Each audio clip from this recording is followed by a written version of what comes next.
ومن أحسن قولا ممن دعا إلى الله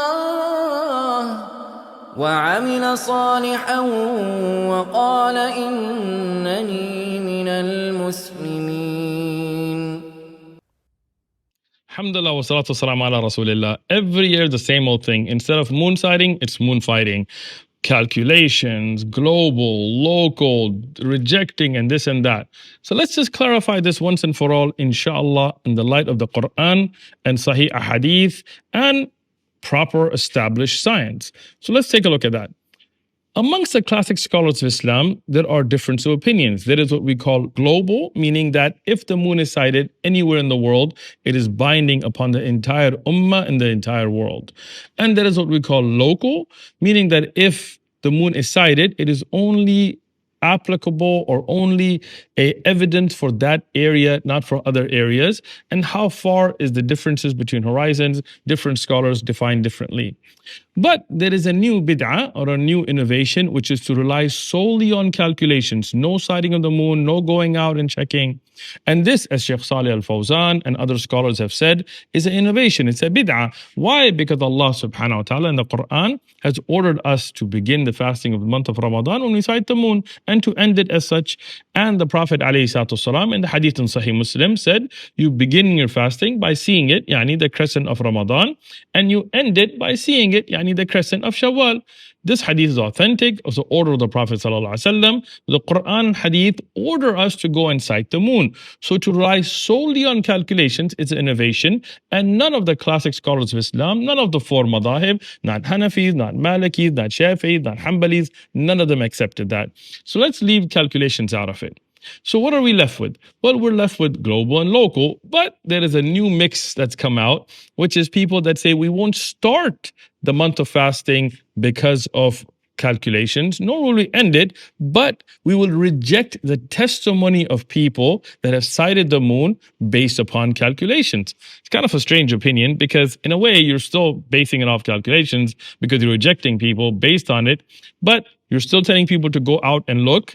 Which is kind of funny because you tell people in those areas to go out and look for the moon, but if they see the moon, then you reject it because you say it's impossible. So why did you tell people to go out and look for the moon to begin with then? Strange, but let's talk about this. We are being sold this opinion with this idea that this is pure science. It is impossible to have seen the moon in Saudi Arabia. There is no way. Well, let's look at this. So the prediction model for this Ramadan, and this began on the 28th of February, and I've brought this up in front of you, from one of these sites, which is Crescent Watch. What do they show? They say, well, there is this ring here where you can see it easily. Then there is where it's more difficult, and then so on until this orange strip where you can only see the moon with an optical aid, meaning a telescope or something to help you find it. And past that, in that white area, it's impossible. Scientifically impossible to see the moon. No way. Even with a telescope, even with any kind of optical aid, you cannot see the moon in this area. This is below the Dinjan limit and so on. Okay. But now, interestingly, let's look at this other, again, calculations based on science on being able to sight the moon. Same date, February 28th. Now, this Ramadan, what do we see here? No, you can see the moon in those regions that earlier you couldn't, meaning the regions of Iran, of Afghanistan, of Pakistan, of India, of Central Asia, Madagascar. This area, according to the first chart, it is impossible to see the moon there. Scientifically not possible, as they tell us. But this other calculation tells us, no, it is possible with an optical aid. This all the way into Bangladesh and past on the tip of Thailand, parts of the tip of Malaysia and so on, you can see it with optical aid. So which one do we follow? Again, this is not an exact science. You're predicting the ability of people being able to see the reflection of the sun's light off the moon. So don't sell this to us as if, this is 1 + 1 = 2 kind of science. No, there is a lot of leeway here, as you can see. And I'll give you another example. Same crescent watch and moon sighting, two predicting sites that are used for this. When you look at Eid, the end of this Ramadan, now this is the 29th of March, so this is the end of Ramadan. It shows here that you can only see the moon in the central and parts of the US with optical aid. But the eastern part of the US, it's impossible. Scientifically not possible. The eastern part of Canada, impossible. Central America, impossible. Cuba, impossible. Florida, impossible to see the moon, and let alone South America. All right. Now, let's look at the same prediction model for the same time period. This is the end of March, again, 29th of March. According to moon sightings calculations, it is possible, according to them, to see the moon with optical aids in eastern part of Canada, the east coast of the US, New York, Florida, Cuba, even the top of Southern America. So what does that tell you? Again, this is not an exact science. You're predicting things. So to reject somebody's testimony based on predictions is wrong.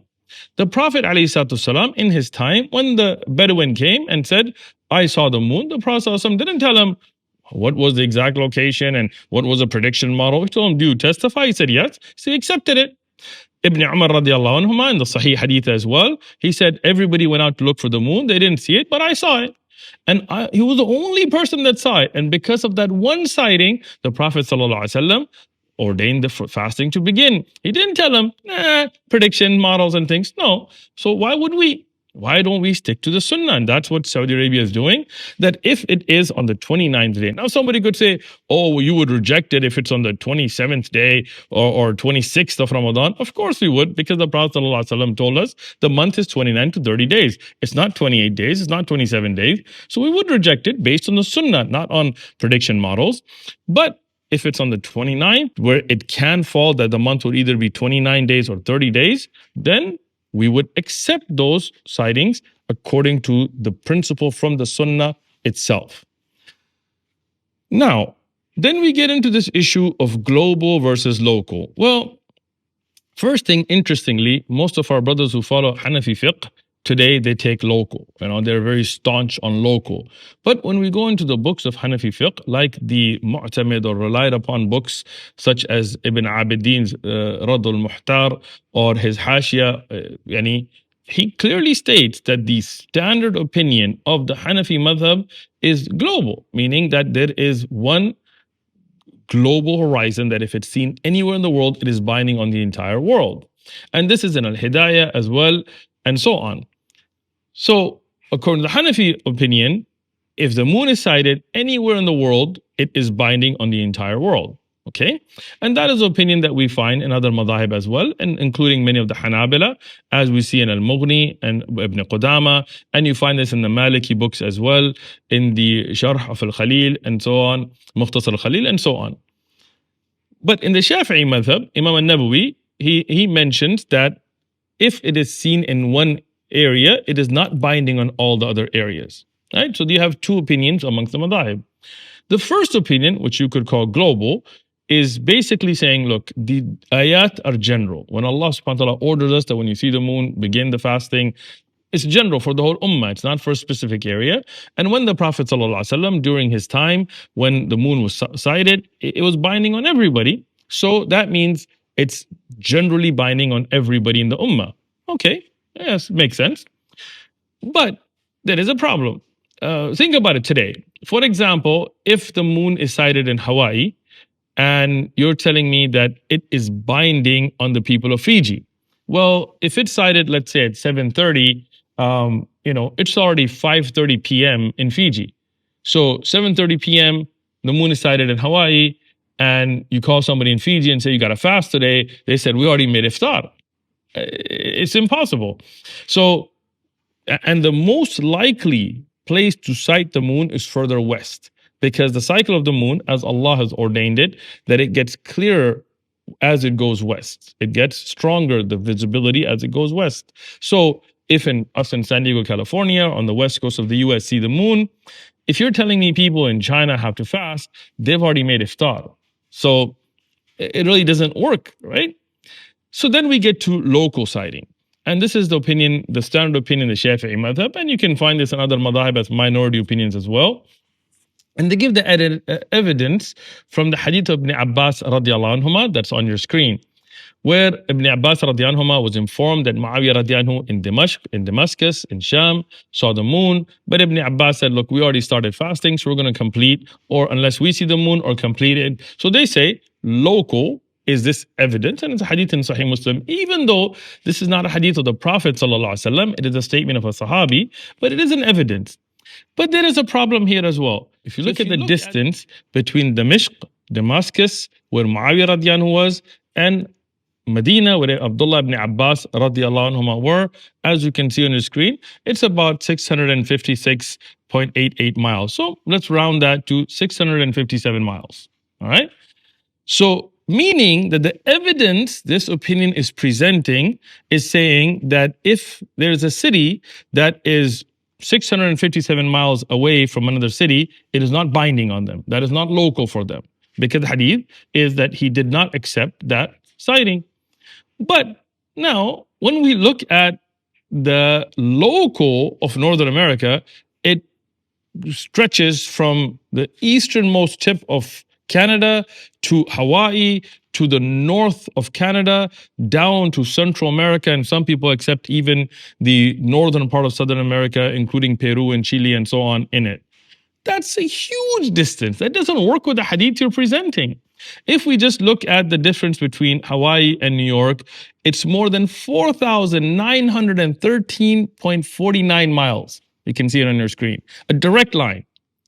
So if you're saying 600 and some odd miles is no longer local, but then you're accepting something that is for almost 5,000 miles as local, that doesn't work with your hadith. Because if you take that hadith, then one side of the US couldn't accept the sighting of the other side, right?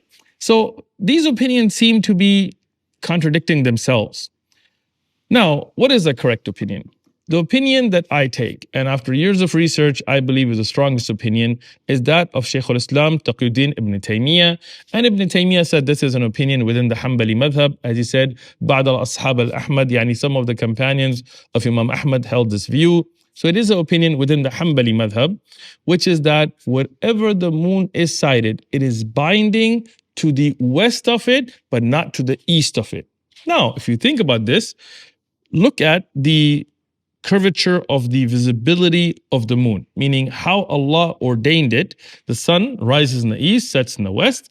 The cycle of the moon gets stronger in the west, unlike the sun. And it does not always cross the entire planet. So if it is sighted somewhere, it has to be visible west of it. That's the way Allah made it, right? Even if the people west of it don't see it, but it was there, because if it is sighted, it has to be, right? And look at the models on your screen, and you can see what I mean. That if it's sighted anywhere west of it, it will only be more likely to be sighted, but people could miss it. But if the ummah has actually sighted the moon, it has to be binding west of it, but not east of it, because it's very possible that east of it, it would never have been sighted. And this is not something that we're basing on calculations, but rather on how the cycle of the moon works. And the great scholars of Islam, classic scholars like Ibn Taymiyyah, and before him from the companions Imam Ahmad and others, have held this view, that this would be binding west, but not east. Because if you think about the problem we have with global, if somebody in Hawaii sights the moon, how can we bind it on somebody that's already made iftar? Well, this opinion answers that. If you see it in San Diego, Hawaii would be binding, but if you see it in Hawaii, it would not be binding on China or in Pakistan or Saudi or so on, because that's already east. They've already passed that time. Now, if it's sighted in Malaysia, obviously it would be binding on the Middle East and Europe, because the sunset hasn't hit us yet. So we can fast, or we can celebrate Eid. It's practical, it's implementable in a global sense. It works with those evidences that whoever sights the moon, it's applicable upon them. Now, if you look at the hadith about local sighting, the hadith of Ibn Abbas radiallahu anhuma, this opinion works with that. Meaning that if it was sighted in Medina, it would be binding on Damashq. But because it was sighted to the west of Medina, you can look at a map, then that means it would not be binding east. So that hadith also works with this opinion. So this is the opinion I take, and I believe is clearly the authentic opinion, that if it is sighted anywhere in the world, then those places that have shared horizons, meaning if you share the same horizon, then no doubt it's binding on you. And everywhere west of it, it's binding, but not east of it. Jazakumullahu khairan.